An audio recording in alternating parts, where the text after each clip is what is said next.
This is episode 317 of Mitolife Radio. That's right, we are back. No more rogue state of mind. I'm still rogue, but I don't think it's right to separate myself from Mitolife because I am Mitolife. So we are back to this podcast being called Mitolife Radio. Those of you that have been following my work for years know that I'm not afraid to change my mind and change my direction.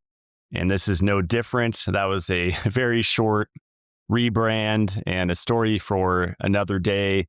In this episode, I'm speaking with Ryan Latreille of Kanna Extract Co. Kanna is an herb that I'm starting to see more and more that people talk about almost every day on social media. I see a post, first time trying Kanna from different companies. What makes Ryan's Kanna unique, and he speaks on this in this episode, is how meticulous he is about purity. And I can relate with my Mitolife products using liquid chromatography and potency testing and heavy metal testing and all the things that I do. He shares that same mentality of purity is key when it comes to extracts. I was trying to get Ryan on the show late last year when I started to take Kanna, but it's great that I had about 6 months of taking it before I even spoke with them because I had this experience with the plant, using it for stress mitigation and energizing effects. And that's what makes it unique is the way that Ryan extracts it in different ways, maximizing different alkaloids. You can actually get relaxing effects, energizing effects, social lubricating effects. It's very versatile in that way. And those alkaloids are called mesembrines. And he gets into some of the details of that in this show. And I tell him I've listened to other podcasts on Kanna, and I was really disappointed because there was zero talk about the physical biochemistry of it all. It was all emotional, spiritual talk, which is all good. But I really think in the health community, we're lacking the physical grounded information. And so he elaborates on some of that in this interview. So Ryan talks about the difference between Kanna and cannabis. He talks about how long Kanna has been studied in humans and some of the research. You may have heard of PDE5 inhibitors.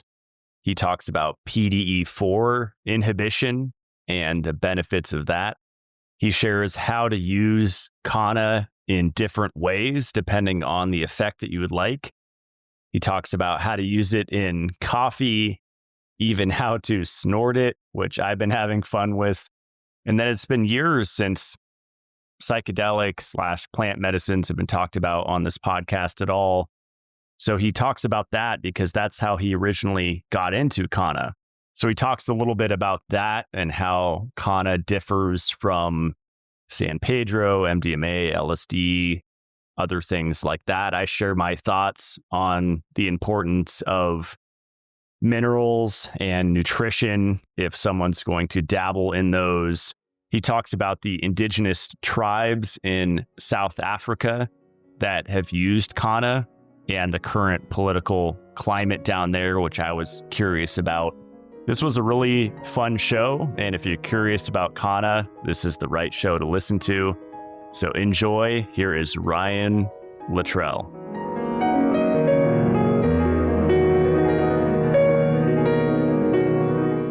Okay, we're here with Ryan Latreille. Welcome to the show. Thank you. Good to see you. Yeah, you too. We spoke on the phone last winter. I remember it was snowing and I was standing inside my dome greenhouse and we had a really long chat that I didn't want to end because we were just flowing and it was a really fun conversation, really clicked, and was trying to do this in person, but I just have so much going on the mountain with setting stuff up. And the good news is since then I've been taking so many of your products, mostly the chocolate and I think the play capsules and the relax capsules. And I've tried some of the powders like the Lift XR, and we'll talk about all the differences with the different alkaloid concentrations of those different products. But it's just been amazing. And now I'm starting to see, like, because when I got into it and found you through Luke's story, I started podcasting search, because I always just dive in looking for as many interviews as I could about Kanna. And I was actually disappointed, as I often am, with the shows that I hear, because it was really like nebulous and got into the spiritual and emotional. And I'm like, give me the, not that I want you to get into like the molecular structure and like the carbon rings and like crazy stuff, but like, let's at least like ground it out, like talk about a lot of the physical stuff of Kanna. So yeah, I really enjoyed your interview with Luke, and I wanted to kind of expand on the conversation and just have fun talking about it. And you were telling me before we hit record, you actually found it through plant medicines, right? Yeah, so that was definitely my entry point into discovering Kanna, was in working with other plant medicines and psychedelics. And that is definitely the world that I come from. So I know a lot about what you're talking about in the way people are talking about the plant. And I think, you know, right now a lot of people don't know what Kanna is. And as more people begin to discover this plant and all the things that can come from it, if you're using it socially, or if you're going to use it therapeutically, or if you're using it more as like a sacrament, as a plant medicine, as a lot of people do, I think what's really going to be important is how you're distinguishing how the plant is grown, the actual content of the plant. So like, this plant has very potent active alkaloids in it. These are the compounds that are inside the plant that are responsible for the benefits that you are experiencing when you take it. And I do think a lot of the conversation is going to come down to, well, how much of these compounds are in the plant? Because that, for people that have, worked with something like cannabis before, or even something that's more like just a regular supplement, like turmeric. It really comes down to the amount of curcumins, like these active compounds that are in it, but also how purely the plant or like turmeric, it accumulates everything that's in the soil. If you're putting pesticides in it, all of that is ending up in your supplement. So that is really where my focus is right now, is how do we grow the best Kanna possible? How do we extract it so that we're concentrating it? So how do we extract it in the best way possible so that we're concentrating these active alkaloids and making something that's very, very pure, that's free of pesticides, that's free of heavy metals, that's free of solvents, that is really going to give people what they're looking for when they're taking Kanna. And, if you're taking a very low dose, it has a lot of benefits for mental health, for mood, for stress. And in higher doses, it is a great social lubricant or just something that's really great to take socially as potentially an alternative to something like alcohol or other substances that people take that are even more harmful to your body. Because there is a really cool felt effect with Kanna that people like when they take it socially. That's awesome. I'm a huge cigar fan. I have a big humidor behind me, and I generally smoke one a day. Some days I'll just intuitively take days off, but I'm really aware of oral health, the acidic component. I'm aware of the smoke and the free radical damage, and I'm a big antioxidant fan. The reason why I bring that up is the tobacco plant, which I've grown in the past inside of a pyramid, funny enough. And I made like an anvil paste out of it years ago. It has a high affinity for cadmium in the soil. And so I think that's really cool what you said about how do we grow Kanna in the best way possible, because I see that future for not only Kanna, but tobacco and everything, right? Yeah, it should be the approach to all supplements. And unfortunately, there's just not a lot of visibility into what is going on in the supplement world. And I mean, even just screening for pesticides and residual solvents is like, just us doing that is something that almost no one else is doing, not only in Kanna, but in supplements in general. Wow. Yeah, I kind of lump Kanna in, and maybe I'm wrong with this, but in with like kava and kratom, which have been trending, especially in the biohacking field, for several years. And I personally imbibe those two and Kanna and tobacco daily. Yeah. And I feel great as long as it's in balance with eating often enough, getting enough calories, getting enough nutrients. I definitely can feel if I'm overly stimulated. And I think people should get to that level of sensitivity, right? Where they're like, Yeah. it's not a time to take this. I think like if you were going to look at substances on a spectrum, like I guess potency and like the strength of the effects, you have maybe like vitamin C at one end, and then at the other hand, you have LSD, something that's very, very strong and psychedelic. The plants that you mentioned, kratom, kava, Kanna, those all fall kind of in the middle of that spectrum. So where, it's definitely, Kanna is definitely stronger than your typical nootropic. You're going to feel it stronger than that. But when you take it, like you're very much in control of the experience. It's not like psychedelics where if you take too much, like you're along for the ride at this point. Kanna, you're very much in control. It's something that is like, honestly, when you take it, like most people just feel happier. You feel more open. I'm doing like air quotes for people that are just listening. Like you are altered in a way, in the same way like caffeine alters you. But if we were going to categorize it the way like substances get categorized in terms of their effects, Kanna is definitely more of like a euphoric feeling. It's more felt like emotionally or in the body rather than something that's very like cerebral or psychedelic or visual, or even like it's not even really a stimulant. It's its own thing. Yeah. Yeah. The product that I was drawn to the most was the relax, because I've had a particularly stressful last year and a half. And I just started taking, I think like 4 at a time of your relax formula.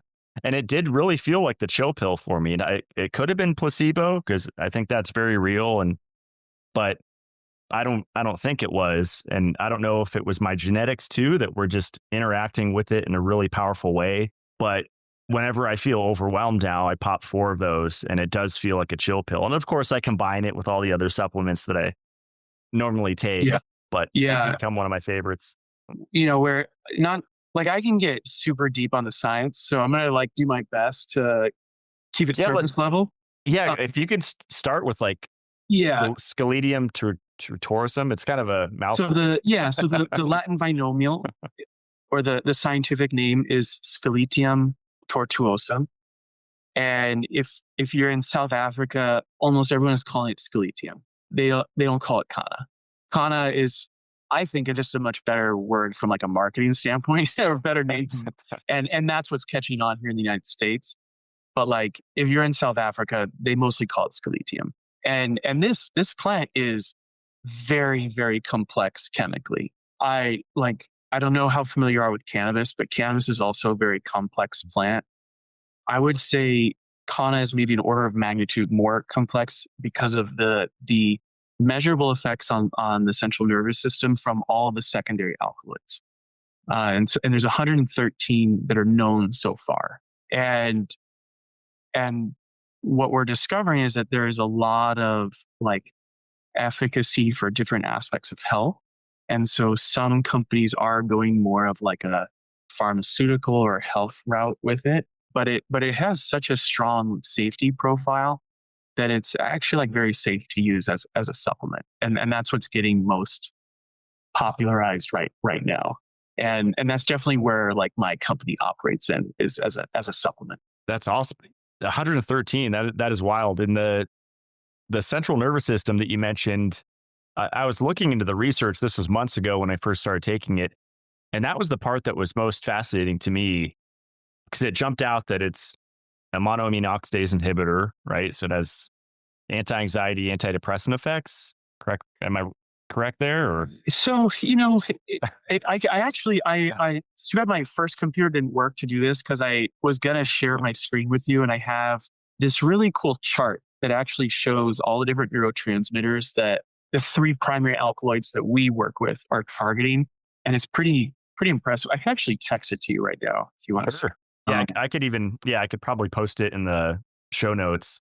So you'll see, like, so of these 113 different alkaloids, these are the 3 that we focus on. And with those, you can see that they actually activate a pretty big range of receptors, which is why like Kanna, if people are going on our website to look at like the different range, we have the different extract profiles just in the pure Kanna, like they actually feel quite different when you take them. So like Lift, for example, that profile is very high in the mesembrine alkaloid. And so that is going to feel more euphoric, more happy, more social, more uplifting, which is why it's called Lift. In high enough levels, it'll even be quite stimulating. Where on the opposite end of the spectrum, we have Rest, and you'll see that relative to the other alkaloids, mesembrine is much lower, and delta 7 mesembrinone is much higher. And delta 7 mesembrinone is the one that is very relaxing, and high enough levels it can even be sedating. And so you had mentioned that you really like the relaxed Kanna dailies. That's a whole category of formulas that we make that actually stack a specific extract of Kanna with other nootropics and plant extracts that potentiate these effects even further. So the idea is like, take all the guesswork in terms of like, you don't need to measure out your dose.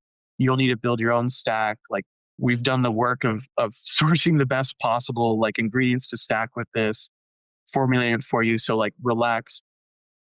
The idea with all of the dailies is to create alternatives to other compounds or substances that people would seek out conventionally, and give them an option that will provide support in those areas that are healthier for the body. So relax is for stress, Yeah, and the dream one I've loved too, before bed. I think I just drawn to, you usually take 4 at a time. I don't know why. I just picked that number with your with your daily products and take that's quite a strong dose, I would say. But I imagine you're taking a lot of supplements. But yeah, typically 1 is plenty for people for just a daily maintenance dose. I would say if you're taking it occasionally and you want something felt much stronger, then yeah, anywhere from like 2 to 4 would actually be 4 would be a quite a strong dose. And so like Play, for example, if people were out socially and they really wanted to feel something strong, take 4 Play capsules. I mean, even just 2 or 3, and you're gonna have a really good time. So yeah.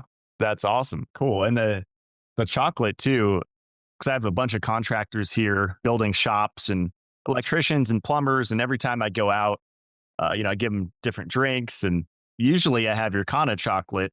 And I think I started with the Lift one. And then recently I've been giving them the Bliss one. And I always give them 2. And every time, or at least the first time they take it, they always say, wow, this tastes so clean. This is like, it's not bitter. And I tell them, yeah, in my raw vegan days, I used to make raw chocolate and it was very simple. It's like cacao paste, cacao butter. I think I was using agave though. But I love how, I'm a purist with that stuff because I have, experience back in 2010 with it. And I could definitely taste the purity on your chocolates, which is awesome. So yeah, I like at heart am a chocolatier. So I've had just to tell you, those chocolates are really undersold. My packaging is so simple, and I don't really like say how much has gone into those. But we're actually doing those bean to bar in. So aside from all the work that we're doing with Kanna, my friend has a chocolate factory in California, and we're sourcing the beans from the Davao de Oro region of the Philippines, which is so it's USA grown chocolate from this beautiful region of the Philippines, and it has a very distinct flavor to it. And then we're doing it all bean to bar because, yeah, like not to go too far off course on Kanna, but a big part of my life was spent making mushroom chocolates, and I've made so many chocolates by hand and experimenting with. As a chocolatier, you're not doing bean to bar. You're getting like really good chocolate, and then you have your other ingredients, and you're alchemizing your own creation.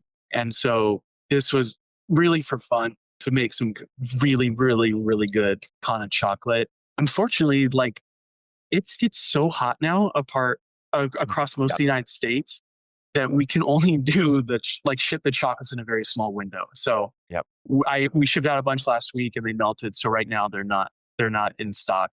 But when things cool down, they're really, really good chocolate. You could always offer ice packs, right? And the customers could pay for that. But more, Yeah, logistically, yeah, it's a more big complicated. Yeah, hassle for us, but yeah, but yeah, that's awesome. if people from the show email us, we can do a custom thing for them if they really want to try it with ice pack. It's That's just great. email us and we'll make it happen. Will you ever have more like play chocolate or desire or dream?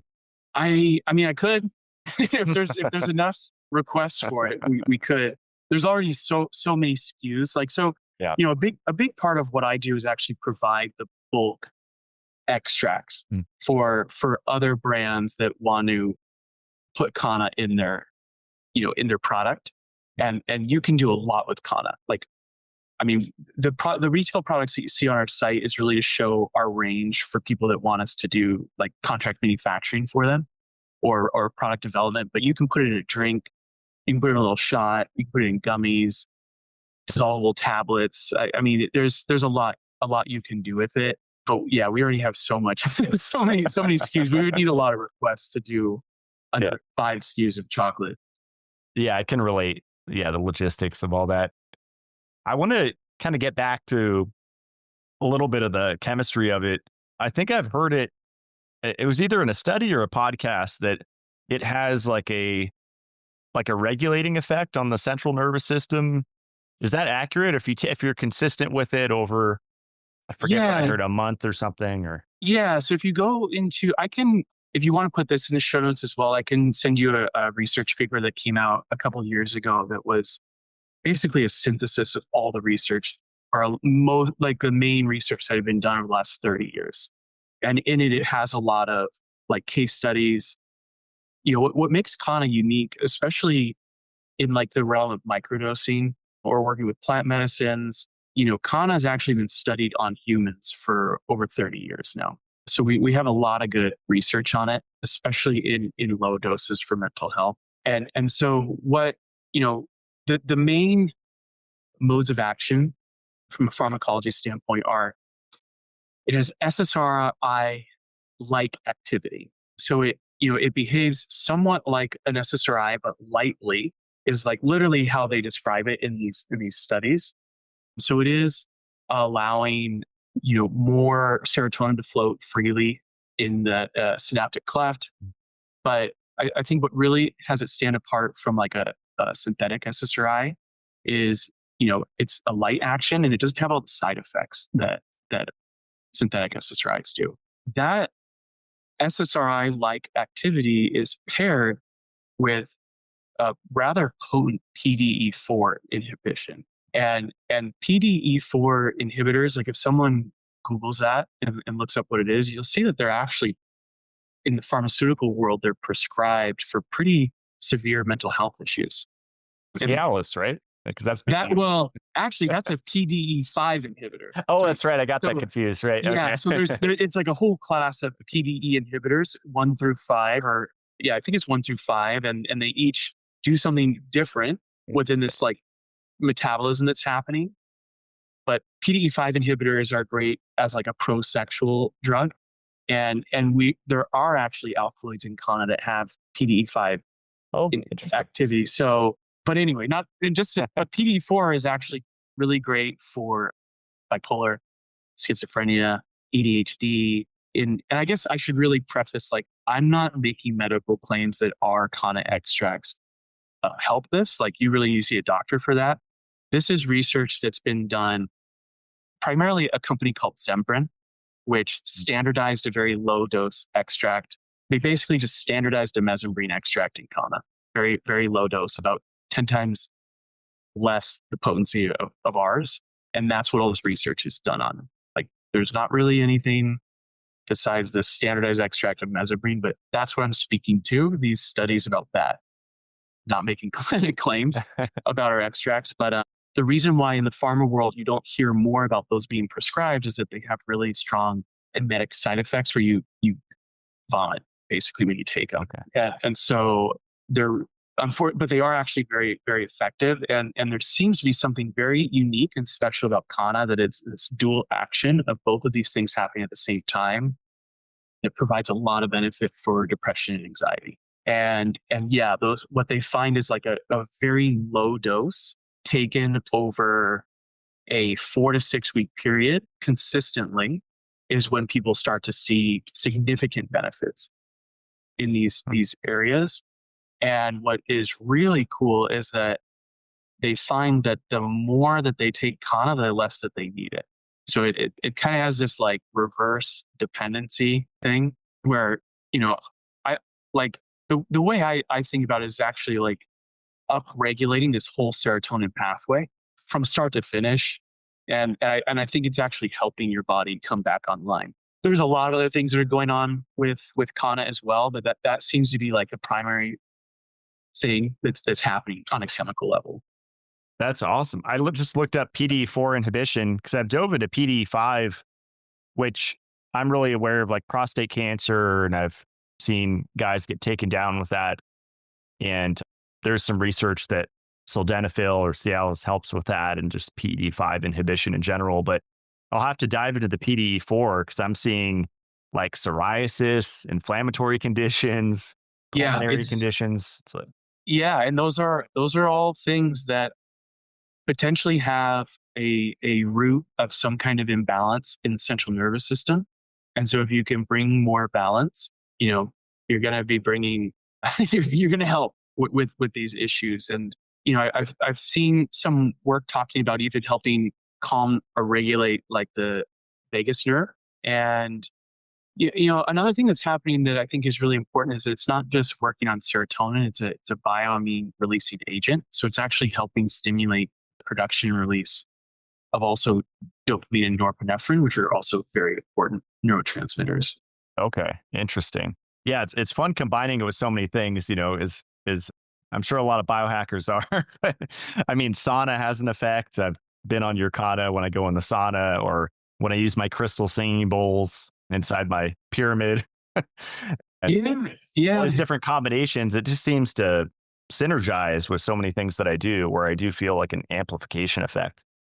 Well, the other perspective, I really look at it from, I guess like a cultivation and chemistry perspective, but there's, you can look at it from a plant medicine perspective if that's more of the world that you live in, or if that's the relationship that you have to substances. Like this is a true sacred plant. I mean, it's been used in ceremony by indigenous communities, by some of the oldest cultures on the planet, namely the San and the Khoi. So it has this very ancient lineage as a plant medicine. And if a plant holds memories, then it has a very long old memory. And I, coming from that world, like I would say that it has the capacity to open up medicine space. Like it is technically psychoactive. And so when you take it, like there is this very felt effect. I would say it's like opening up a medicine field. And so if you are, engaging in other practices like meditation, or if it's even something simple like a group cacao ceremony, it does seem to bring people onto the same resonance or frequency or just feeling state that happens when people are doing a plant medicine ceremony with something stronger. I think what's really interesting about Kanna, especially for people that have never explored this world, is that it's like a really great entry point with something that's very gentle. It's non-addicting. There's no hangover or crash or come down or recovery from it. Like it's really a nice way for someone to dip their toes and experience what plant medicine can feel like, in a very low risk way. I guess, yeah. So really what it comes down to is like set and setting and intention in how you're using it. You can take this plant in a lot of different directions. Would you say that it's a grounder? I know you mentioned the different extracts, like lift might not be a grounder, right? But in general, would you say that plant is a grounding agent? Because that's what I've noticed taking it with my cigar or caffeine Yes. or different things. So like just to back it up, like without going into the alkaloids and what they do, just talking about Kanna in general is like it is very grounding, it's very centering, and simultaneously I would say it's opening. Like you feel more open to conversation, to people, to connection, more open to just feeling emotions, and you generally feel happier. I think as people are learning about Kanna, it is really important to know about mesembrine. Like mesembrine is the primary alkaloid. This is going to be your benchmark alkaloid when you're evaluating the quality or potency of a product or a strain. Kind of like, it, uh, alcohol. If you use alcohol volume to like gauge how strong a drink's going to be, right? Like you kind of need to know this really simple thing. And mesembrine is going to be all those things. Like it's going to be very calming below a certain threshold. And then once you pass that threshold, it actually becomes quite euphoric and stimulating. I see. At the stimulating, I've I don't think I felt this effect from it, but let's say, for example, the Lift XR, which I've actually snorted, which I want to ask you about because it tastes really I bad. was literally just going to say that. So if you really want to feel stimulation and just feel the high of Kanna, that's the best way to do it, is take a bump of it. Because it's very bitter, right? I mean, that's what I said. Alkaloids in general are bitter. Like I don't know if you're familiar with Sasha Shulgin. Have you read? Okay, so he's like him and his wife discovered MDMA. Okay. Like, I mean, basically discovered MDMA and a lot of these other heart opener compounds. And if you read their book, like they always talk about tasting, you should taste everything. And alkaloids in general are just bitter. You can't really get around it. They're very bitter, and these are very pure, strong extracts that are basically just the alkaloid that we bind to a sugar called mannitol. Okay. And so it's going to be bitter. But you put in if you're really averse to bitter taste, the chocolate is great. Like you can't even taste it in the chocolate. But yeah, snorting it is definitely you're going to get pretty high from that, and there is going to be that, like, I guess, I wouldn't recommend this to anyone, but like if you've snorted things before, you're going to like feel the drip and all those things, and it hits pretty hard. Okay. I could say the only thing I've snorted: elk antler velvet, shilajit powder, and then Kanna. Oh, pine pollen. Yeah, it's the list. Those are things I've snorted. Are way more hardcore to put up your nose than like this is actually, like, especially pine pollen. When you think about it, you're putting concentrated pollen just up your nose. Yeah, this is way better than all of those, because mannitol is the sugar that we bind it to, and it's an inert sugar that actually like helps these alkaloids cross into the blood-brain barrier easier, and it helps stabilize the extracts as well. And so when you snort, and usually it'll only be a little tiny amount, like maybe 10 milligrams in each nostril. Like, yeah, it's a very small amount that absorbs pretty quickly. So you in the jars that you sell, you include like a little spoon. Yeah. So there's this little orange micro spoon, and it comes in there. So yeah, for people that are watching, all the products come in a pouch like this, and then inside, this is a gram of the Lift extract powder. It's this very fine, pure. There's a desiccant packet in there. You definitely want to leave that in there because the powders are very susceptible to humidity. That's good to know. But yeah, this orange spoon is included, and that large side holds about 10 milligrams. And so if someone was going to, like, putting in coffee is amazing. The combination. I'll try that. Okay. Yeah, that synergy. If you drink coffee in the morning, put anywhere from 2 to 5 scoops. So that would be, anywhere from 20 to 50 milligrams in a cup of coffee in the morning, and you'll feel amazing. That's one of my favorite combinations is the combination of Kanna and coffee. Which do you use, the Lift XR or the regular Lift, or what do you use? The most popular one is Lift. It's, it has the most euphoric properties. This is the one that we sell the most of. It's what most brands use in their products. It has the best, it's the least bitter of all of them. So this is generally the one that I suggest people start with. Bliss is really nice. It's definitely felt more in the body than Lift, where like Lift is more euphoric and it's like probably better for more social use. Bliss is really great to like get into the body, which is why it's in that relaxed formula that you like. And then Rest is great for, if you're dealing with chronic stress or really high stress, or need help like unwinding at the end of the day to go to bed, that's really where rest shines the most. Interesting. Yeah, because I have an interesting relationship with, like, I didn't get into coffee probably like a lot of people until I got into health. And it's been a fun journey with caffeine, which I've done, caffeine while I'm fasting for 23 hours a day. My most extreme experiment of one meal a day dieting, and then experimented with high carb and, the balancing effect that sugar has on cortisol. And I could say I pretty much am so in tune now to where I have it down to what kind of mitigates the jitters if I ever go overboard with caffeine. And funny enough, cordyceps is what works the best for me. Not cordyceps, but the cordyceps extract, cordyceps. Okay. Yeah. Which is crazy. I didn't expect that. But now I'm imagining if I mix that with your rest extract, that's probably going to take it to the next level. Yeah. And that's a good example, by the way, of like cordyceps, great. But more important to know how much cordyceps is in your extract. So yeah, look, all of them are going to be good to mix with coffee. Like if I'm doing a live event, that's one of my favorite things to sample for people is I'll have little sample cups and I'll just put like a little bit of cold brew in it, a little bit of almond milk, and mix in the lift in it. I actually don't know if I've ever done rest in coffee, but I've done bliss a lot and it's great. So, but yeah, it's an amazing combo. And I would say, like, if you look at the pharmacology of Kanna and its alkaloids, and you look at the pharmacology of MDMA, they're actually very similar. The component that Kanna is missing is the stimulant, the amphetamine.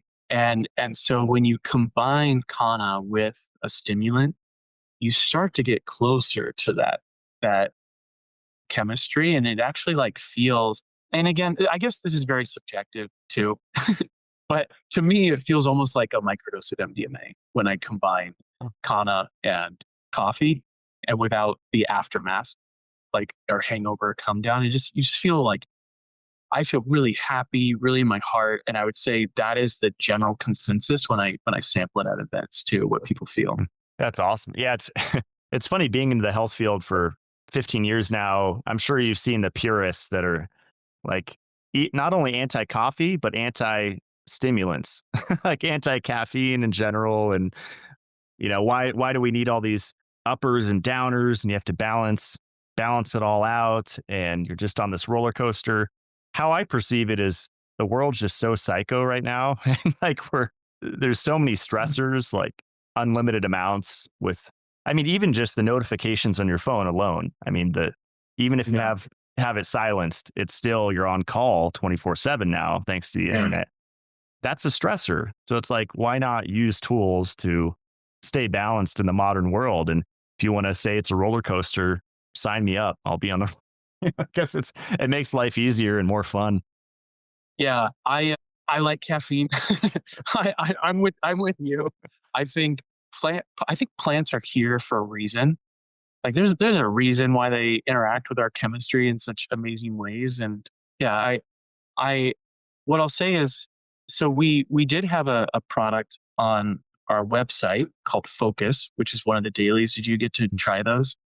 I think I still have a bunch of that here. Okay, because I just sent you a care package, but I noticed there was a delay with the shipping. I don't know if you got it yet. I'm in the woods. Yeah, so everything's mail forwarding. Like the post office doesn't deliver to my mailbox.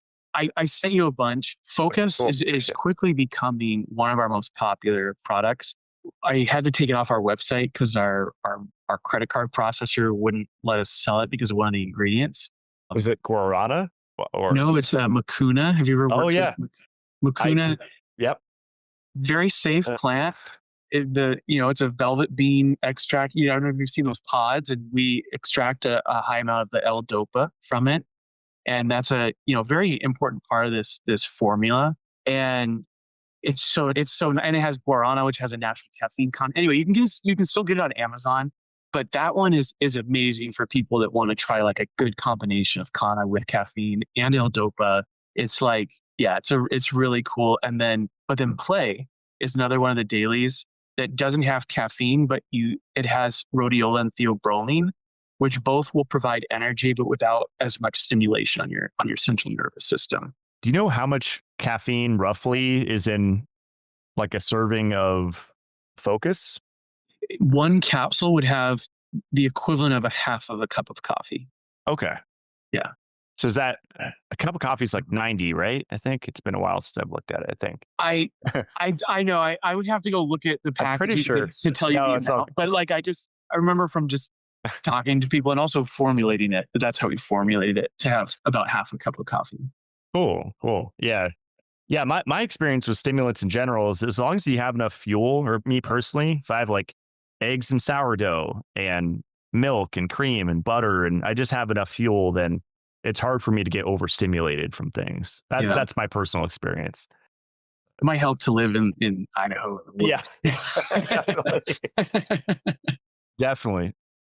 Well, is there a synergy with other plants like psilocybin, which there's a lot of articles now, like MAPS, I know, has articles on, like you mentioned, MDMA and all of these different substances for brain healing, which to me is one of the most fascinating aspects, because I know there's a whole, obviously, recreational Burning Man, all the that whole aspect to it, which I think is where a lot of the judgment comes from about these substances. But yeah, where I'm intrigued with them is their potential, and I mean, it's been proven, right, to help heal the brain and help with PTSD and depression and anxiety.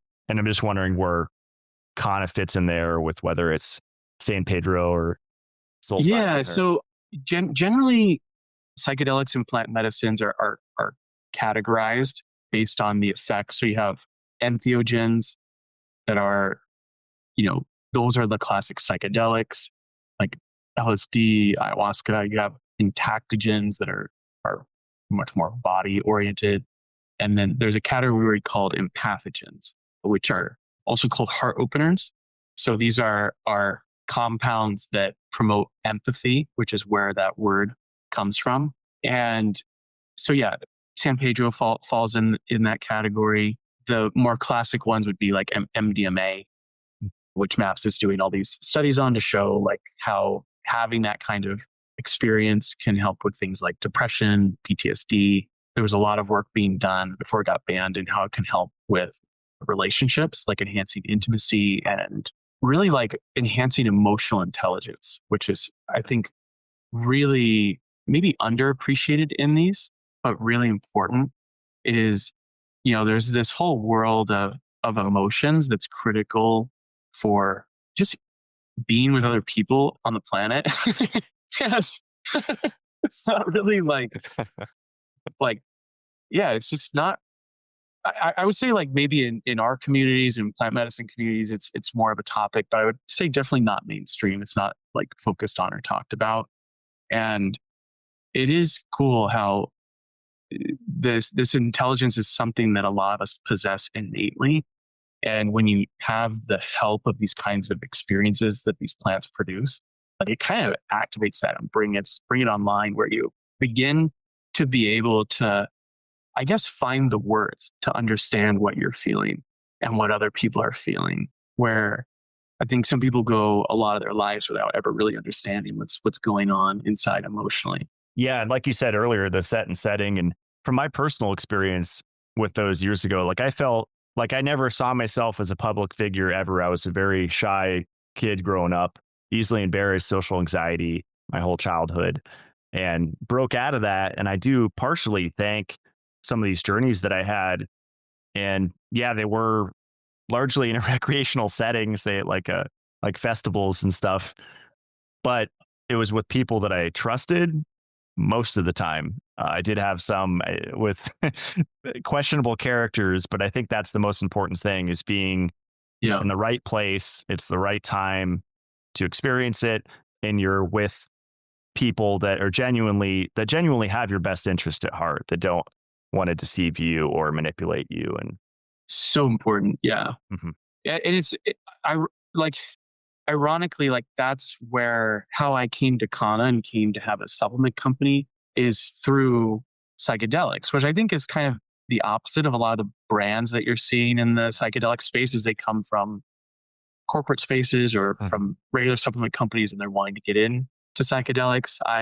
The first time I ever experienced Kanna was in 2012, combined with MDMA, and it was a facilitated group plant medicine or psychedelic experience. And that's around the time when I was starting. Sorry to interrupt. Yeah, it was like 2011, 2012. That's exact same time for me, not with Kanna, but with which is so long ago in this world. It's a very, very long time ago. Like it's so different now. It's crazy. At that point, you know, you couldn't get access to anything. People didn't talk about anything. And, I was 26 at the time, and I had never had I'd never been high before in my life. I'd never even done a yoga class before. And that feeling was really, really important. That first heart opening is what that experience is called when you, I guess, break through with MDMA and like the effects fully come on. And for me, like it was, I guess the simplest way to describe it is like a feeling that everything's going to be okay. everything's going to be okay. And I knew like if more people could feel that, it would be so massive for the world. And so I was all in on psychedelics at that point. And I had only ever worked with Kanna in that capacity. And then just in exploring different compounds, I discovered mushrooms. And then I met Paul Stamets at a trade show. And this was before Paul Stamets was, super famous. And he gave me a copy of his book, Mycelium Running. I had the same experience with him. Yeah. I didn't talk to him. Yeah. Yeah.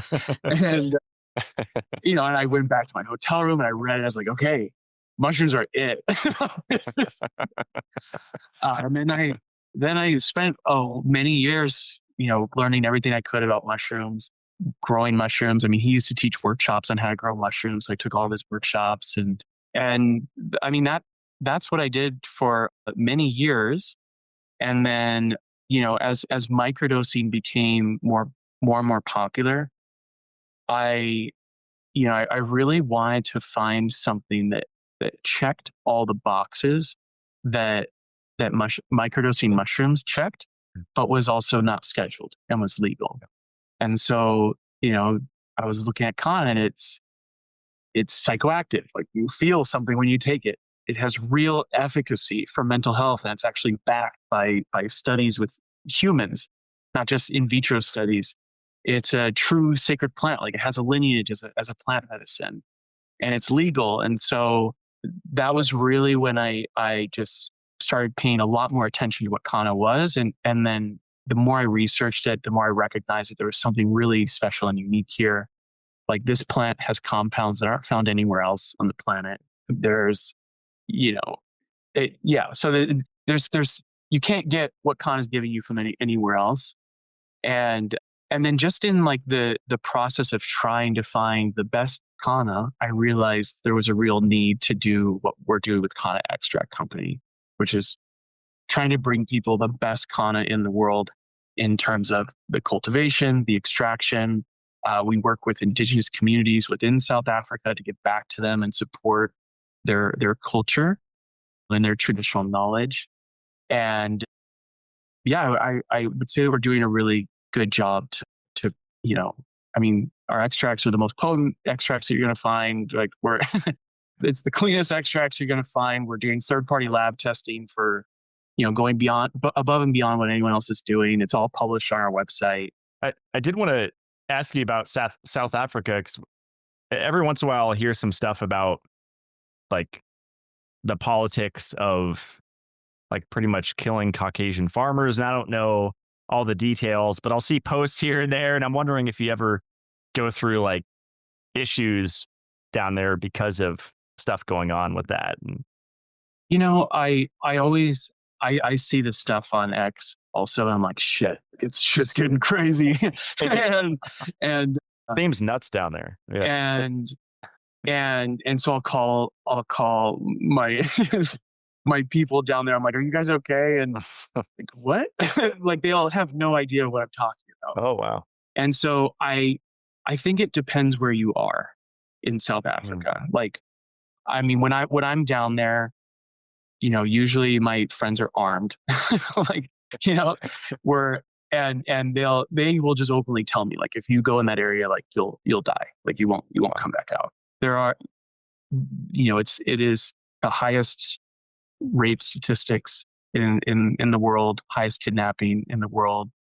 I think we actually are higher in murder, but United States. So that kind of gives you some perspective. Like more people per capita are being killed here in the U.S., but there are some aspects of South Africa that are just unlike anywhere else I've ever been to, and it's super dangerous. And they're Kanna's not causing that, right? No, I'm just kidding. No, and unfortunately, the indigenous communities, like there's 25 recognized ethnicities in South Africa. That's just what's recognized. If you get into the language groups, it's way more complex. And even before apartheid, the colonization of South Africa did a really efficient job of like decimating the traditional knowledge. So, at least what I have seen, and there, are maybe exceptions, like very, very few of the like indigenous communities still use Kanna or even know anything about it. And what I've heard is that even like the last, so there is a tribe that used Kanna called the San, which is very different than, like, their situation is very different than what happened to the Khoi. And San, like they're a hunter-gatherer tribe. That's like their culture is still relatively intact, which is really cool. And they're one of the original people to use Kanna. And, what I've been told is that even the last medicine man of Kanna, like that used Kanna, died like over a decade ago.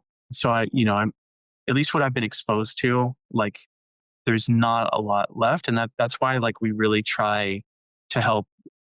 We're currently working with Khoi communities. As we grow, we'd like to work with the San as well. But the Khoi, like their traditional land is actually where like the original high alkaloid strains were discovered that were, eventually brought into cultivation. Like those strains needed to be hybridized essentially in order to be suitable for commercial cultivation. But like that's where it originally came from, and that's who we're working with. Wow. Is that koi spelled like the koi fish? K-O-I? Khoi.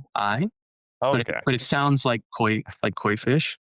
And it's such a sensitive, delicate thing, especially just given the history of indigenous communities. But like sometimes you'll see these indigenous groups lumped together and called Khoi San. And some people will say that's offensive. Some people will say that's not offensive. Like that's how you would refer to them. And, when you look at it, they speak two totally different languages. They have two totally different cultures. So, and you have one that is called San and one that's called Khoi. So that's how I refer to them. And yeah, I mean, I can go. It's so complicated there. Like there's so many different groups, and there is, unfortunately, it's like a country that has all of the resources to be one of the wealthiest in the world, and in a lot of ways that's being exploited. Like they have more precious minerals than any other country in the world. Like it's by a crazy amount, incredibly biodiverse, an incredible climate for cultivating food crops, but unfortunately, like their infrastructure is really suffering right now. Can it be grown? Like if you sent me a Kanna seed, can I grow it in a greenhouse? Because you kind of touched on commercial cultivation a little bit and hybridization. Like is the climate just perfect to grow it down there? And that's largely why you're getting it from there? Or well, all the infrastructures there. We're growing a lot of plants, like a lot of plants. The climate where we're growing in is it's a Mediterranean climate. So there are a lot of places in the United States that you could grow the plant. I mean, I actually have a plant in my backyard here. I'm in Austin right now. Do you want to see the plant? Sure. Yeah. Yeah. Here, I'll bring my. Like I said, we probably won't post the video, but maybe I will now that there's so much show and tell. Okay, let me show you the. So this is. Oh wow! It's a succulent. Wow. and this kind of just grows creeping along the desert floor in the Karoo, and in the spring, or actually 2 times a year, it actually flowers. And I could send you I'll text you a photo of the plant as well if you want to put that in the show notes. Definitely. Yeah, that's awesome. It seems like it's thriving there. It seems like it's doing pretty good. Yeah. I bring that with me when I do shows, like, trade shows and stuff, to show people the actual plant. And my mom actually has a lot growing in her backyard. That's awesome. Here's what I'm dealing with here. Let's see if I can show you. Yeah. For the listeners, my cat, he's always is the co-pilot for interviews, just sitting on the desk. That's so funny. That's super cool. Yeah, I wonder if it would thrive in my geodesic dome, because it's kind of Mediterranean climate in there. Yeah. So the winter would be the part you'd have to be careful of. And then, but what I would be really interested to know is how it does in altitude. So what is the elevation where you're at?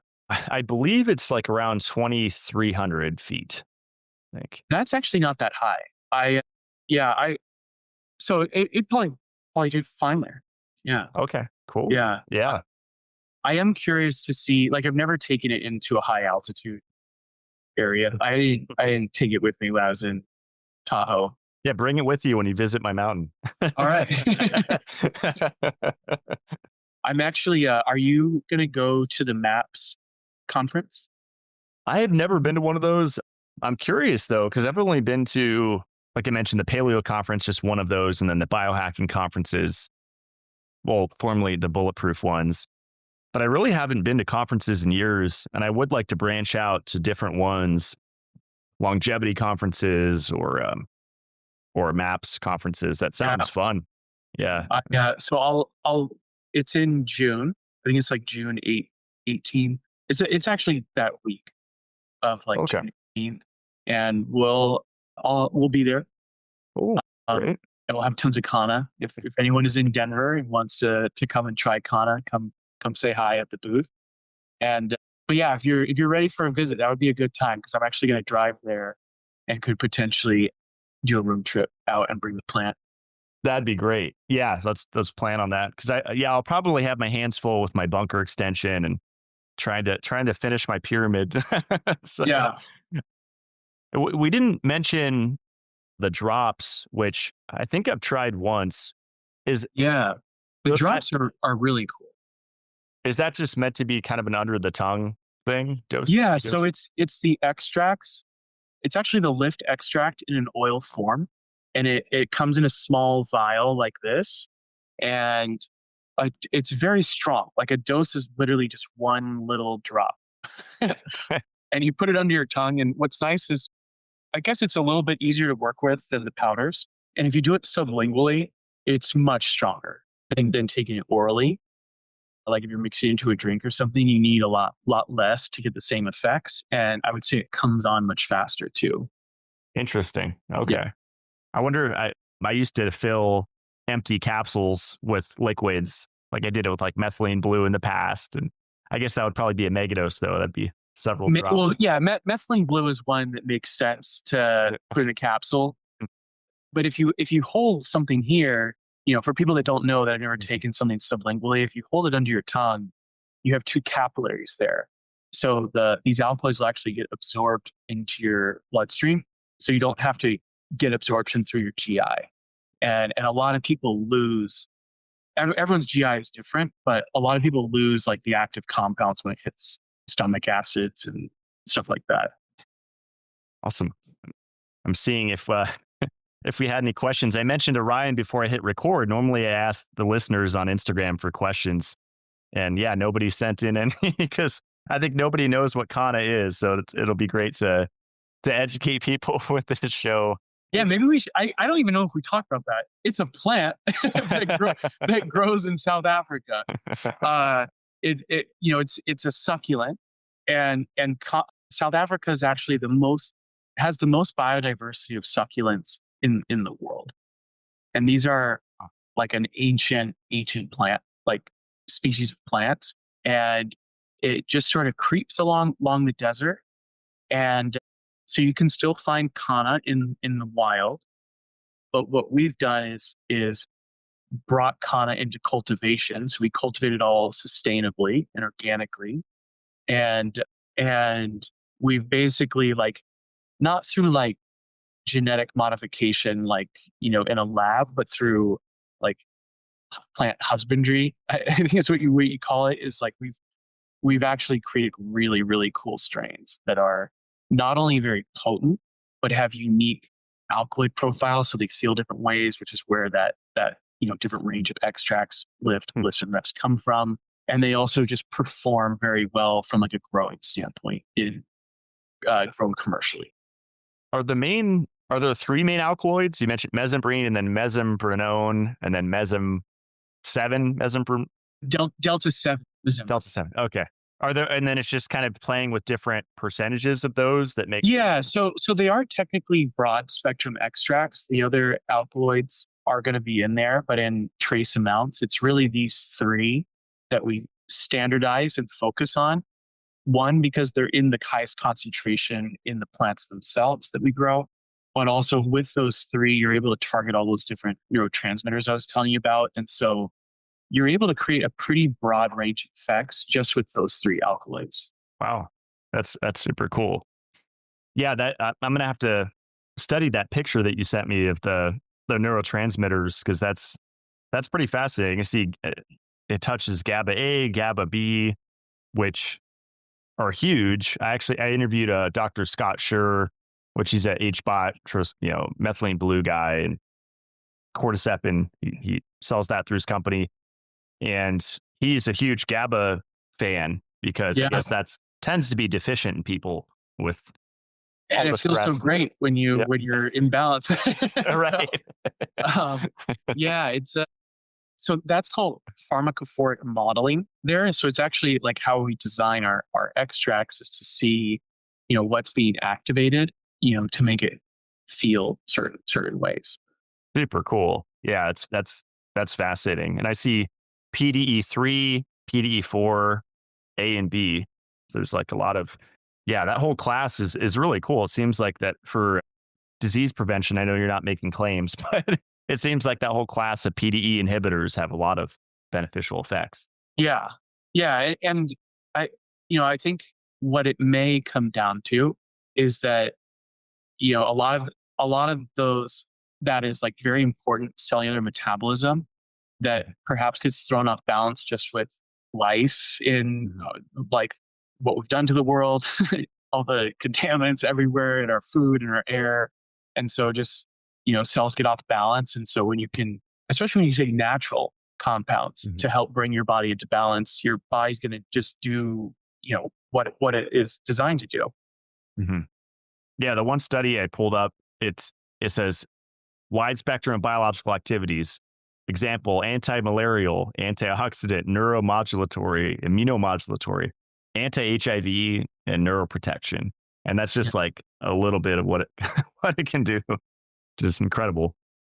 Yeah, it's, we may find that in the future, if things go well, that Kanna is in this class of plants that could be considered like phytopharmaceuticals, where the alkaloids that are in it have so much efficacy for different aspects of health that you can develop novel medicines from it.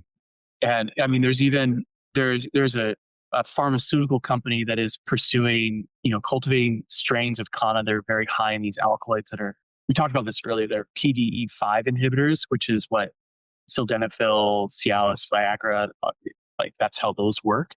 And they're trying to hyper concentrate the alkaloids in the plant that have that naturally to create like a natural Viagra. Interesting. Plant Well, Viagra. supposedly a lot of like the boner pill, I have a friend that's into this, Matt Putz. He's supposedly a lot of the African herbs have that kind of, the healthy gas station boner pill effect kind of thing.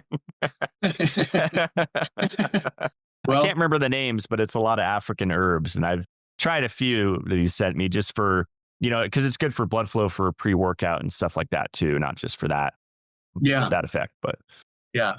Interesting. A lot of interesting plants come from Africa for sure. So Yeah. And like I said, South Africa in particular it's that biome, the succulent Karoo biome is very unique in that it has all of these different species of succulents. So very, very cool. That's cool. Not to go too off the rails here, but I've been growing carnivorous plants since, I don't know, my late teens or something. And a huge fan of, people know the Venus flytrap, but I like pitcher plants, and there's all these different types, and there's sundews, and I'm actually going to create like a bog up in my pyramid as a natural bug control to see for flies and stuff. Yeah. And even tobacco is, traditionally it's not considered a carnivorous plant, but I've seen bugs get stuck to the leaves and just get absorbed. Wow. I don't know if I've ever seen a tobacco plant in person. Yeah, they're pretty cool. I mean, it grew like a weed when I was growing it. It's fairly easy to grow. They just have a lot of their nitrogen they can get from bugs that go, and nicotine is an insecticide, technically. Just a fascinating plant. And cigars. Are you growing a strain that, because I imagine like the strains that have been brought into cultivation are a lot different than like the Amazonian strains that you can find. Which kind were you growing? Nicotiana rustica. And I have actually a friend up here that moved up, and she's been trying for 3 years growing it outdoors. And so she's going to give me seeds. Okay. Kind of acclimated to this climate, but I might just grow it inside the growing dome where it's super controlled. But I found such a cool synergy between your products and a cigar. It's definitely. Well, like I said, anything that has a stimulant quality to it is going to pair very well with it. Yeah, definitely euphoria, definitely mental clarity, just like focus. And it's amazing. So, have you ever tried a hape before? I have not, surprisingly. I think I've been offered it, and I haven't been too adventurous in my life. Like I've never tried cocaine ever. None of us. I like snorting Kanna instead, but but I think MDMA just once or twice, and mostly psilocybin. That's what I've mostly been drawn to. I just felt the best from it, even more so than LSD or LSA. Psilocybin mushrooms, as long as I don't overdo it. I think like that 0.1 gram kind of range and super small amount. Yeah. I would say psilocybin is just like lower risk and lower time commitment than doing LSD. And I mean, my personal experience has been like psilocybin mushrooms, it feels to me like it has more of a spirit or more of an intelligence to it. And so I definitely feel that when I'm taking it, where LSD, I feel more like an enhanced version of myself. Like I feel myself enhanced. I'm talking about in like microdoses right now. Right. So, but and then if you do a full dose, there's a big difference in the time span of the experience. And I found in the forest is the best place. I mean, I think that's obvious versus being like on the concrete downtown in the city. But I know with San Pedro, even microdosing, it's given me anxiety in the past when I'm too much on screens or indoors. And I don't have, a ton of experience with that one, especially, but like I could just tell like, oh, I should be on a really long hike. I should be in the mountains. I should be around a lot of trees, not looking at a lot of screens indoors the whole time. Like it's not a productivity Yeah. substance from what I felt on it. Yeah. I would say if anyone's listening and wanting to like explore this world, set and setting is super important, but probably the wisest thing to do the first time you're going to try it is to find someone that's very experienced with it, and not necessarily, paying a facilitator. There's nothing wrong with that, or paying a therapist, but at least doing it with good people that know the terrain. Oh, I'm sorry. Thought I had like do No not worries. disturb on. That's weird. It went through. I didn't hear anything on my end. So. Okay. I had a call come through and it took over my screen. So yeah, that would be my suggestion. And then, they can help with more of the details of setting the intention. That's a good point. Yeah. Yeah. Cause I'd imagine that really influences the experience quite a bit. Yeah. Yeah. Okay. Oh no, I would say it's like approaching any kind of relationship. You're creating a relationship with something new, and what kind of relationship would you like to have with it? Do you want this, whether you want to think of it as a substance or a medicine, it's like, do you want this to be something that helps you with creative thinking? Do you want this to be something that helps you be more social, or have a cool recreational experience? Do you want this to be something that is helping you escape? so, like, so I be mindful of like the way that you are approaching this, because you are building a relationship with it. And there's a unique opportunity with the very first time that you try something to create a very special relationship. So I would encourage people to, yeah, really, really think about that, because you could have a very special, magical relationship with a plant that has the ability to alter your state of consciousness. And there's a lot of directions you could take that in. Yeah. That's really well said. I love it. I know for me personally, and I'm sure a lot of people can relate. It's like the tension, like the chronic clenching the jaw, just the tension of life. And, like I said, the world's crazy, and, wherever you fall on the political spectrum, I mean, there are all these agendas playing out. And, even though it's like first world problems, most people can afford a roof over their head, even if they're an Uber and Lyft driver, which I used to do back in the day. If you're in the US, it's like fairly easy to make it and, have enough money to eat and be safe and all that stuff. But yeah, for me, just releasing that tension is one of the biggest benefits of these plant medicines. And if we're not as tense, I think our mind would be more clear to find solutions, not only for making our own lives better, but helping people around us.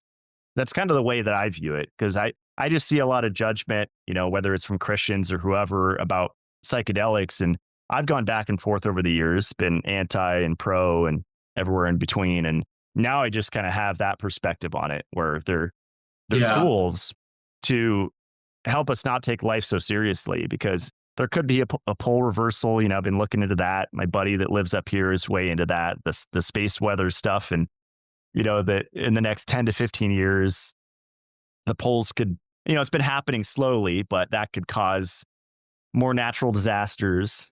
And, all sorts of stuff could happen, all the time. AI could, take over and just start eradicating humanity across the globe. And, it's like so many possibilities that you could stress out about, and they're probably all possible, but, is it worth holding that tension in your body? I what I think is really interesting, you had mentioned potentially a lot of Christians have a negative viewpoint about, or maybe some negative assumptions of psychedelics or plant medicines. And what I've found that's really interesting is that people that have a strong faith and religious practice, or religious community, seem to be most primed to have the most profound experiences with psychedelics. Like, believe it or not, there is a very, very large population within the Mormon community that participates in psychedelics. Like, I think it's in How to Change Your Mind. Like, they're even citing that some of the cleanest data that they're getting on the effects of MDMA is on all the Mormon people that are taking MDMA. And I think that religion gives you a very, very strong container to handle some of the more mystical experiences that are possible with these substances. And so it, yeah, they have some of the most rewarding experiences when they do choose to partake. Interesting. Yeah. And one point I wanted to make too that I think I talked to you about before the show, my perspective, and a lot of people may not agree, and we're getting into synthetics and isolates, which I have a different view from the whole food supplement people. But from my perspective, most people are zinc, magnesium deficient. And I mean, you could keep going with other ones, but zinc and magnesium are like huge ones. You could add in vitamin E, Yeah. maybe K2 with the vegan history, like I have, vegan vegetarian. But specifically, let's just focus on magnesium and zinc. Those are affecting so much of our neurochemistry. And if you're already deficient in those, and people don't realize it's not just soil depletion, it's the heavy metal seesaw effect. So the cadmium, lead, mercury, arsenic, all the aluminum, all these metals compete for beneficial minerals, and namely magnesium and zinc, if you look into the literature. So that connection is really fascinating to me, where you have someone at Lightning in a Bottle or Burning Man or one of these festivals that they're dancing all night, staying up and taking MDMA and psilocybin and LSD and whatever combination, and they're already deficient. I think that is where you are starting to cause brain damage, and you're not remodeling and getting a neuroprotective effect or neurogenesis effect, but you're actually causing harm. And so that's the caveat I always throw out there. And I've actually had shows on that in the past, that it's like, because you're probably aware of the dieta with ayahuasca, and that's something that I don't have experience with, but you kind of prepare for that experience. But I think it should always include, with any substance, dosing, whether it's a magnesium bath, it doesn't have to be a pill, magnesium chloride or magnesium sulfate baths for a week leading up to the experience, or even a couple days or whatever. Zinc, a form that agrees with you. I like zinc carnosine. It's the one that I sell that has cool effects. Yeah, just my opinion, but I think that's often missing from the conversation about plant medicines, and just the ungroundedness that I see in those communities, I think largely comes from those deficiencies. Yeah, I would say, like, before getting into like recovery or risk mitigation, it's like, Mm. I guess taking a look at, is this something that you really like? Let's say it does have risks. Okay. Do Is this something you want to explore? Like, do the potential benefits outweigh the risks?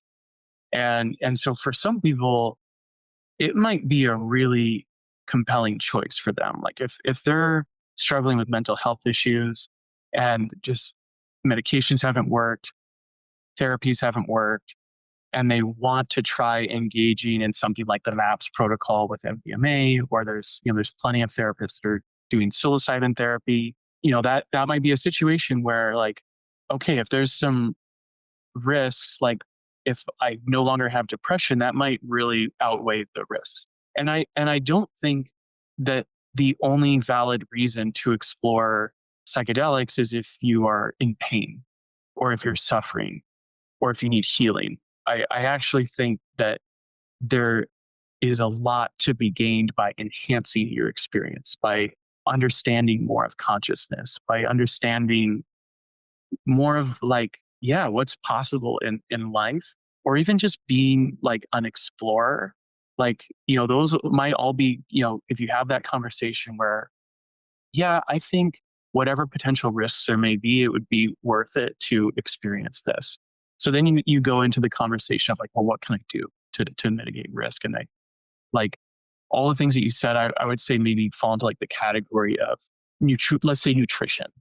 And so how do you supplement appropriately? And like, hydration is also a huge one that people miss out on, and hydrating appropriately too, because there's like a wrong way and a right way to hydrate. The other thing is, I think the content of your experience can play a big role in the amount of, like, I guess what I'm about to say is my own testament to this, not based on science, but like, I think that when you take these things, they're a catalyst, and that there's a lot more that your brain is releasing on its own, like a lot more chemicals that your brain produces endogenously when you're having some of these experiences. And if you're in a setting like a festival, that is super, super stimulating. And like, you're doing a lot. Like if you are having an experience in a quiet house and you have low lit candles and you're playing nice music, your recovery is going to be way easier than if you are, or also if you're having a very intense experience, even if you are in a quiet setting. Like I think that plays a big role as the content. And then let's say, so yeah, content is a category. And then let's say like self-care and recovery. So like making sure that you're not staying up all night, making sure that you're taking care of yourself. Like I actually think like you can mitigate a lot of I think like inflammation might be a big thing too that's going on with some of these experiences. So like what can you do with sauna, all these other protocols that you have to help in your recovery, I think can really mitigate the risks, if any. Those are great points. Yeah. And another time short term versus long term, right? Like a one-time breakthrough experience, probably low risk versus like chronic microdosing or chronic use, which I have to be more aware of. But yeah, really great points that you made. Yeah, festival versus silent darkness, right? or a really calm environment with less stimulation. Yeah, I mean, a lot of people, take these kinds of substances at Burning Man, and Burning Man is one of the harshest environments that you can be in, and so, like, but I think some people view Burning Man as like a rite of passage as well, and so like there may be value to inflicting some some damage to have the profound spiritual breakthrough that some people have when they have a very grueling experience like that. Yeah. Yeah, I love it. Yeah, I like what you said too about expanding consciousness. And I don't talk about it much because people probably think I've lost my mind, but in the past I've had telepathic experiences, and I think that's natural to humans. Maybe we've lost the ability or it just hasn't been activated yet. But yeah, anyway, that's a whole Yeah, well, even in a lower, like less out there way to think about it, maybe having like real profound empathy, like what's you know like real compassion for other people, like maybe that is a state of consciousness that you can experience for the first time with MDMA, to like true unconditional love. Like those are states of consciousness to explore with these. It doesn't have to be super mystical. Like there are actually like very practical applications to altered states of consciousness in just for your relationships here on Earth. I love it. Yeah. And to be clear, those experiences were all sober. So, but yeah, it's Oh yeah. yeah, I wasn't under the influence when I experienced the telepathy, but yeah, super cool. Well, awesome. This was so much fun, Ryan. Was there anything else that we didn't cover? I think I'm glad we touched on psychedelics so much because I haven't talked about that on my show. So it's I mean, there was nothing that I can think of. I feel like we covered all the bases, but definitely if people have more questions, feel free to reach out through email or Instagram. It's at Kanna Extract. That's KANNA. And then kannaextract.com is our website, and hello@kannaextract.com. You can email us. Well, I love all the practical tips. I'm definitely going to try the coffee one. The snorting one's pretty fun. I didn't know I was supposed to do 2 doses, so I'll try that next time. Are you using the Lift or Lift XR? The Lift XR. So Lift XR is like 4 times more potent than regular Lift. So just one of those is going to be plenty. Yeah. So I've been doing it right. Okay. Yeah. Super cool. Yeah. Really encourage you guys to try it listening. It's definitely a unique experience, and either on its own or combined with different things, it's been really nice for me. And like I said, currently my favorite is still the relax capsules. And I'll probably try the powder in my coffee. I'll get back to you and let you know how that goes. Yeah, we sent you, there's a care package in the mail with every single product in it. So you'll get to try, hopefully the chocolates aren't melted, but you've tried those already. So I appreciate it. It's actually still pretty cold up here, so they shouldn't be. Okay. Yeah, it's still not fully into spring. So And I think we got a discount code for all your people as well. Oh, that's right. Yeah, I think it should be Blackburn, I think. Right on. Well, Ryan, thanks so much, man. I really look forward to meeting you in person, and maybe we could record a follow-up in person. Oh, yeah, we'd love to. Like I said, I'm happy to do a road trip up in like the last half of June, if you're open. That should be perfect. Yeah. All right. Right on. We'll stick around as we close out the show, and thanks for coming on. Take care. Thank you.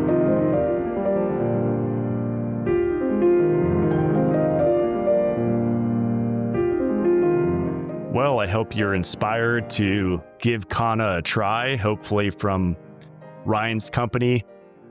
After trying his product, I bought a tincture Kanna oil from a different company, and I pretty much gagged. It tasted horrible. I just gave my bottles away because I could not stand the flavor. His oil tastes a lot better than the other brand that I tried, but most of the time I just take his capsules called the Kanna Dailies, and I generally do 2 of his chocolates every day. The Bliss one is by far my favorite. And let's definitely pressure him to come out with sedative ones, the Relax, the Dream in chocolate form. That would be great.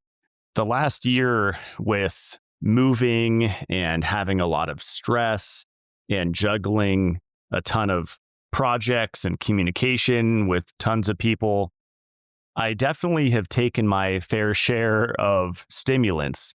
Since I purchased this new mountain and have been building out my underground bunker and put this prefab cabin down, and just all of the stress and work, mostly mental, that goes along with that, I have still stuck with just 1 cup of coffee in the morning. But I've been playing around with, since middle of 2024, is different substances in the middle of the day or early afternoon. And generally that's the New Brew drink. I'd still like to have a show with that company. And that's a kava kratom extract blend with 30 milligrams of caffeine. And I've tried different healthy drinks. True Kava is pretty good. It's definitely not the same effect of the New Brew with the kratom in there with it. But that, combined with coffee and heavy cream and maple syrup after breakfast, combined with Ryan's Kanna products, stacked with the Mitolife supplements, especially the Shilajit and the zinc and niacinamide, maybe elk velvet antler in there, you just feel on a whole nother level if you guys want to experiment with that. And what I've noticed is it's hard to get jittery with Ryan's Kanna products. Even the lift, even snorting the lift like I did before recording this, I don't feel ungrounded and jittery. I've never snorted cocaine. I can imagine that's what that feels like. But this just feels like grounded, smooth energy. I keep forgetting to add it to my coffee, so I'll definitely experiment with that.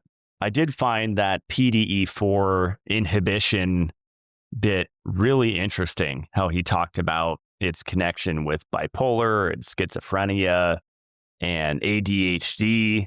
I think a lot of people have those subclinically, and that's just because all the toxicity that's going on in the world, the heavy metals, the EMFs reacting to the heavy metals in the absence of antioxidants like chronic vitamin C and E deficiency and magnesium and zinc deficiency.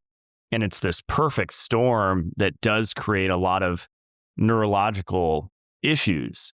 So I think the more tools that we can use, the better. And Kanna is one of those mental tools that I've just grown to love and integrated it into my daily routine. And I think it will be that way for a very long time. So if you'd like to try out his products, go to kannaextract.com and you could use the discount code Blackburn to save 10%. If you want to check out all of the other products that I recommend, head over to matt-blackburn.com. I reverted back to the old style of website. And if you go to the top, the CLF protocol is back. I had a lot of questions about that, and I need to update the look of it. But the important part is that the information is there. It was off of my website for about 6 months for some reason. So I let go of my person that was managing that, and we're back to how things used to be. I have more control and things are just heading in the direction that I would like. So CLF stands for calcification, lipofuscin, and fibrosis. And that's the reason why I started my supplement company, Mitolife, which you can find at mitolife.co. And that website will get a complete overhaul from the ground up very soon. But for now, you can check it out as it is. There's the living tab, the wellness tab, and the water tab. And under the wellness tab, you can see a lot of the best-selling products, including the Shilajit tablets, Dissolve-It-All, the systemic enzymes, the vitamin E called PUFA Protect, and the Purely K vitamin K2 product. It was really those 4 that I started with the brand and the digestive enzymes. And I've slowly over the years been adding different things to the lineup.